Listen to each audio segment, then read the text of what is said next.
ভাই ভিডিওটা তো দেখলেন, যদি আপনার এই ভিডিওটা দেখে এক বিন্দু চুল পরিমাণ মনে হয় যে না ভিডিওটা আপনার দেখা উচিত, ভিডিওটা কমেন্ট করা উচিত, ভিডিওটা শেয়ার করা উচিত, তাহলে শেয়ার করবেন।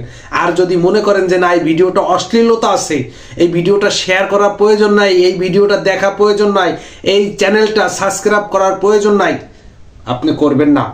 এই যে আমাদের মুসলমান জাতির যে মূল কারণ, যে আমাদের বংশে প্রদীপ, বংশে একজন ছেলে হোক মেয়ে হোক নতুন আসলে অতিথি, তাকে আমরা আল্লাহু আকবার এই যে ধ্বনি, এই ধ্বনি দিয়ে আমরা তাকে বরণ করে নেই।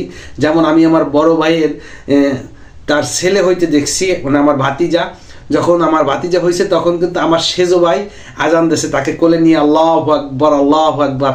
আর এখানে দেখুন এই মায়ের, এটা কিন্তু বড় সন্তান, আর এই মায়ের দ্বিতীয় সন্তান হয়েছে, কিন্তু এখানে এই যে মুহূর্তে সন্তানটা হয়েছে এই মুহূর্তে আজান দেওয়ার কিছু না, কেউ নাই, কিন্তু এই তার বড় সন্তানটাকে ইসলামের আলোতে আলোকিত করছে। এজন্য নিজের ভাই নিজে কোলে নিয়ে, মা অসুস্থ শোয়া, নিজে আল্লাহু আকবার দিয়ে ভাইকে কানে আল্লাহু আকবার, আল্লাহর নামটা, আল্লাহর কালামটা ভাইয়ের কানে দিল, সুবহানাল্লাহ। এই ভিডিওটা আপনি শেয়ার করবেন না প্লিজ? ভিডিওটা শেয়ার করবেন, একটা সুন্দর কমেন্ট করবেন, একটা লাইক করবেন, আর আমার চ্যানেলটাকে একটু সাবস্ক্রাইব করে দেবেন। ভালো থাকবেন, আর এরকম ভিডিও পেতে আমার চ্যানেলটাকে সাবস্ক্রাইব করে রাখবেন। আল্লাহ হাফেজ।